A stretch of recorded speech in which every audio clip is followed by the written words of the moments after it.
मैं था। रात के लगभग 1 बज रहे थे। करीम अपनी बेगम लुबना और भाई आयान के साथ एक निकाह का फंक्शन अटेंड करके गाड़ी से अपने घर जा रहा था। करीम और लुबना की अभी नई नई शादी हुई थी। उनका घर रास्ते से अब थोड़ी ही दूर था कि तभी लुबना ने करीम के कान में कुछ फुसफुसाया। अरे लुबना, अब तो घर थोड़ी ही दूर है, बस थोड़ी देर कंट्रोल कर लो। तभी लुबना ने फिर से करीम के कान में कुछ फुसफुसाया। इस बार करीम ने उसकी बात सुनकर गाड़ी को साइड में लगा दिया।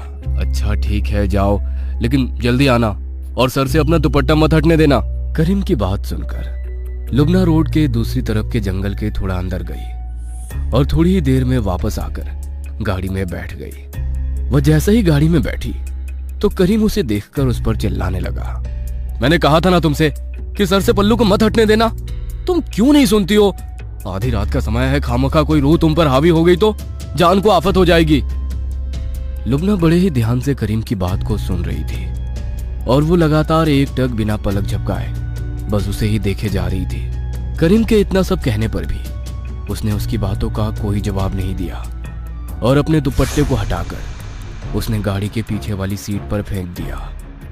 उसकी ऐसी हरकत देखकर करीम को कुछ अजीब लगा और वो बड़े ही प्यार से लुबना से पूछते हुए कहने लगा, और तुम ठीक तो हो ना लुबना? अगर तबीयत ठीक नहीं है तो मैं तुम्हें डॉक्टर साहब के पास लेकर चलता हूँ। तभी लुबना ने करीम की तरफ देखकर एक बड़ी ही अजीब सी आवाज में कहा, मैं ठीक हूँ, मुझे घर लेकर चल, बहुत भूख लग रही है मुझे। करीम को उसका ऐसा बात करने का लहजा कुछ अजीब लगा, इसलिए वो माहौल को शांत करने के लिए उससे हंसी मजाक करने की कोशिश करने लगा। अरे पर तुमने अभी थोड़ी देर पहले ही तो मेरे साथ खाना खाया था, इतनी जल्दी भूख भी लग गई तुम्हें? वैसे तो सबके इतना कहने के बाद भी ठीक से खाना नहीं खाती हो और अब तुम्हें 2-2 बार खाना खाना है। हाँ अब जल्दी घर चल। अरे भाभी जान, ये आप भाईजान से किस लहजे में बात कर रही हैं? वो शोहर है आपके, जरा अदब से पेश फरमाइए। अयान की बात का लुबना ने कोई जवाब नहीं दिया और वो गाड़ी में लगे रियर मिरर से उसे बड़ी ही अजीब नजरों से घूरने लगी। अरे ऐसा नहीं है अयान, वो तो बस लुबना की तबीयत थोड़ी खराब है, वो घर जाके आराम करेगी तो उसे अच्छा लगेगा।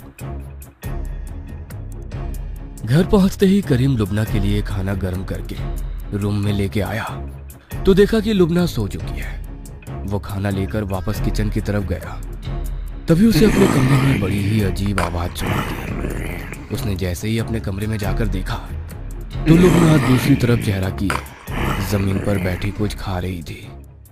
करीम उसे देखकर बहुत हैरानी में पड़ गया। उसने जैसे ही उसके पास जाकर देखा तो उसे देखकर उसके होश ही उड़ गए। उसके सामने एक मरी हुई बिल्ली पड़ी थी जिसके गोश्त को लुबना बड़े ही चाव से खा रही थी। उस समय उसके चेहरे पर एक अलग ही शैतानियां थी। करीम उसे देखकर बुरी तरह घबरा गया और बड़ी ही सहमी आवाज में उसे पुकारने लगा, लुबना, लुबना, ये तुम क्या कर रही हो? छोड़ो इसे, मैं तुम्हारे लिए खाना लेकर आता हूँ। करीम के इतना कहते ही लुबना ने उसे बड़े ही भयानक तरीके से देखा। उसकी आंखों का रंग उस समय सुर्ख लाल हो चुका था। वह बड़ी ही गुस्से में करीम को एकटक देख रही थी। उसकी ऐसी हालत देखकर करीम भी अपने कदम पीछे हटाने लगा कि तभी उसने फिर से उसी मरी हुई बिल्ली के गोश्त को खाना शुरू कर दिया। करीम तुरंत ही उस कमरे से निकलकर दूसरे कमरे में आ गया और वहां ड्रॉवर से उसने एक छोटी सी बोतल निकाली। उस बोतल के अंदर दरगाह का पानी था जिसे करीम ने ले जाकर लुबना के ऊपर छिड़क दिया। उस पानी की बूंद अपने शरीर पर पड़ते ही लुबना बुरी तरह चिल्ला उठी और बेहोश होकर जमीन पर गिर पड़ी। करीम ने उसे उठाकर बिस्तर पर सुला दिया। सुबह जब लुबना उठी तो उसका शरीर बुरी तरह दर्द से टूट रहा था। उसे पिछली रात की कोई भी बात याद नहीं थी। कल रात किए उपाय से लुबना ठीक तो हो गई थी, लेकिन अचानक से उसका बर्ताव अब कुछ बदल सा गया था। लुबना दिन के 5 वक्त की नमाजी थी, लेकिन उस रात के बाद उसने दिन में 1 वक्त की नमाज पढ़ना भी बंद कर दिया था। वो हर समय बस अपने अंधेरे कमरे में ही बैठी रहती थी। ना तो वो समय से कुछ खाती थी और ना ही ठीक से सोती थी। करीम जब भी उसके पास आने की कोशिश करता तो वो उसे भी खुद से दूर कर देती। बहुत समय से उसके साथ यह सिलसिला चल रहा था कि तभी एक रात अचानक करीम की नींद खुली तो उसने देखा कि लुबना कमरे में ही नहीं है। उसने कुछ देर तक उसका इंतजार किया, लेकिन जब वो बहुत देर तक नहीं लौटी तो वो उसे पूरे घर में ढूंढने लगा कि तभी उसकी नजर घर के बाहर आंगन में पड़ी। उसने आंगन में जाकर जैसे ही ध्यान से लुबना की ओर देखा तो उसके होश उड़ गए। वो डर से बुरी तरह कांपने लगा। उसके भाई आयान की लाश उसके सामने पड़ी थी, जिसके शरीर के मांस को नोच नोच कर लुबना बड़े ही चाव से खा रही थी। ये मंजर देखकर करीम की तो मानो सांसें ही अटक गई थी। इससे पहले कि वो कुछ करता कि तभी लुबना ने पलटकर उसकी ओर देखा। उसका पूरा चेहरा खून से सना हुआ था। उसे देखकर करीम जान चुका था कि ये उसकी बेगम लुबना नहीं, बल्कि उसके शरीर में छिपा कोई शैतान है। वह हिम्मत करते हुए उससे पूछने लगा, मुझे पता है कि तुम मेरी लुबना नहीं हो। मेरी पत्नी के शरीर में छुपे हुए कोई शैतान हो तुम। तुमने मेरे भाई को क्यों मारा? बताओ, क्यों किया तुमने ऐसा? सही कहा तुमने। अब ये तुम्हारी पत्नी नहीं, मेरी लुबना है। और मैंने तेरे भाई को इसलिए मारा क्योंकि उसने मेरी लुबना पर गंदी नजर डाली। अगर किसी और ने भी मेरी लुबना को ऐसी नजर से देखा तो मैं उसे भी नहीं छोड़ूंगा। और अगर तूने भी कभी मेरी लुबना के पास आने की कोशिश की तो तेरा हाल भी तेरे भाई जैसा होगा। ये बातें सुनकर करीम बुरी तरह से डर से कांप गया। और तभी अचानक लुबना बेहोश होकर वहीं गिर पड़ी। करीम जैसे तैसे उसे कमरे तक लेकर गया। उसको अब वही रात याद आने लगी जिस रात को वो शादी से लौट रहे थे। वो अच्छे से समझ चुका था कि ये जो कुछ भी लुबना के साथ हो रहा है, जरूर इस सब का उस रात से कोई नाता है।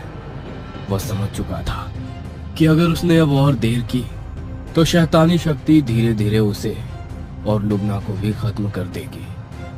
इसलिए वो सुबह होते ही मौलवी साहब के पास गया और उन्हें जाकर सारा हाल बयान करने लगा। आज शाम होते ही तुम मुझे उसी जगह लेकर चलना जहां से ये सब चीजें शुरू हुई थी। उस शैतानी शक्ति को अपने वश में करने के लिए हमें उसके बारे में जानना बहुत जरूरी है। मौलवी जी की बात मानकर करीम शाम होते ही मौलवी साहब को उसी जंगल के पास ले गया जहां उस रात लुबना गई थी। मौलवी जी करीम को बाहर ही छोड़कर उस जंगल के अंदर चले गए। और कुछ देर बाद जब वो जंगल से बाहर आए तो उनके चेहरे पर एक अलग ही शिकन थी। करीम उन्हें देखकर और ज्यादा घबराने लगा। मौलवी साहब, आप इतने घबराए हुए क्यों हैं? ऐसा क्या है जिसने मेरी लुबना के शरीर पर अपना कब्जा कर लिया है? जिन है वो, इतनी आसानी से नहीं छोड़ेगा वो उसे।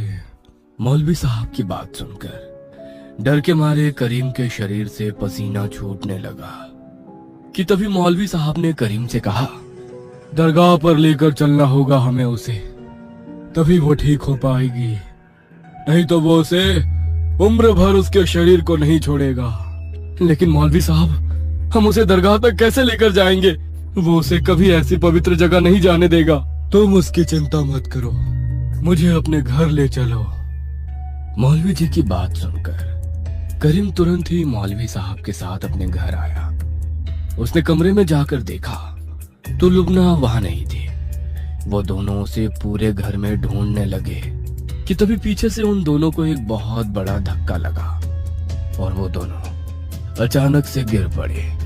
लेकिन वो दोनों हिम्मत करके फिर से उसे ढूंढने लगे कि तभी मौलवी साहब को बाहर के फर्श पर एक परछाई उनकी ओर बढ़ती हुई नजर आने लगी। उसे देखकर मौलवी साहब अपने हाथ में भभूति लिए हुए मन में कुछ मंत्रों का उच्चारण करने लगे। और जैसे ही लुबना ने उन पर झपटने की कोशिश की, वैसे ही मौलवी साहब ने उसके शरीर पर उस भभूति को छिड़क दिया।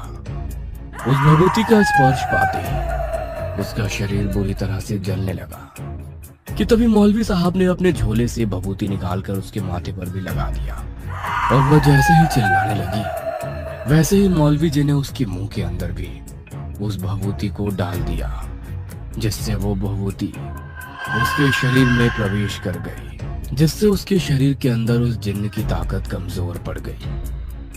तभी देर ना करते हुए करीम और मौलवी साहब उसे पास वाली दरगाह पर ले गए दरगाह के अंदर कदम रखते ही लुबना बुरी तरह चिल्लाने लगी और वहां से भागने की कोशिश की। तभी दरगाह के बड़े मौलवी साहब ने उसके ऊपर दरगाह के पवित्र जल को छिड़क दिया, जिससे वो सीधी दरगाह की जमीन पर गिर पड़ी। मैं जानता हूँ कि तू एक जिन्न है, बता मुझे क्यों परेशान कर रहा है तू इस बच्ची को? छोड़ दे इसके शरीर को और चला जा यहाँ से। नहीं, मैं इसे नहीं छोड़ूंगा। अगर मैं यहाँ से गया तो इसे भी अपने साथ लेकर जाऊंगा। तो तू ऐसे नहीं मानेगा। इतना कहते ही मौलवी साहब ने लुबना के चारों तरफ एक गोल घेरा बना दिया और अपने हाथ में भभूति लिए वो कुछ मंत्र बुदबुदाने लगे। लुबना उस घेरे से बाहर निकलने की कोशिश कर ही रही थी कि तभी मौलवी साहब ने उस भभूति को उस घेरे की ओर फेंका और उस घेरे के चारों तरफ भयंकर आग जलने लगी। वह जिन्न उस आग को देखकर बुरी तरह चिल्लाने लगा कि तभी मौलवी साहब दरगाह के अंदर से एक किताब लाकर उसमें से कुछ मंत्र पढ़ने लगे, जिससे लुबना के शरीर में वो जिन्न बहुत ही बुरी तरह चिल्लाने लगा। मौलवी साहब उस किताब को पढ़ते हुए लगातार उस घेरे में लुबना की तरफ भभूति और पवित्र जल फेंक रहे थे। इस क्रिया को चलते हुए लगभग 1 घंटा बीत चुका था। धीरे धीरे अब उस जिन्न की शक्ति मौलवी साहब के आगे कमजोर पड़ने लगी थी। वो वहां से बचने के लिए धीरे धीरे लुबना के शरीर से बाहर निकलने की कोशिश कर रहा था कि तभी दूसरी मौलवी साहब का ध्यान लुबना के शरीर से निकल रहे एक धुएं की ओर पड़ा। मौलवी साहब ने देर ना करते हुए तुरंत ही पास में रखी पवित्र जल की खाली बोतल में उसमें कैद कर लिया। उस धुएं को बोतल में कैद करते ही उस घेरे की अग्नि अचानक शांत हो गई और लुबना अचानक बेहोश होकर वहीं गिर पड़ी कि तभी मौलवी साहब ने उसके शरीर पर पवित्र जल छिड़का और करीम को एक ताबीज देते हुए लुबना के हाथ पर बांधने का इशारा किया। करीम ने मौलवी साहब का इशारा समझकर तुरंत ही लुबना के हाथ पर उस ताबीज को बांध दिया। तभी मौलवी साहब ने एक दूसरे ताबीज को करीम के हाथ पर बांध दिया और उस बोतल को मौलवी साहब के दरगाह के पीछे एक दरिया में बहा दिया। उस रात के बाद लुबना बिल्कुल ठीक हो गई और उन दोनों की जिंदगी अब पहले की तरह ही खुशहाल हो गई।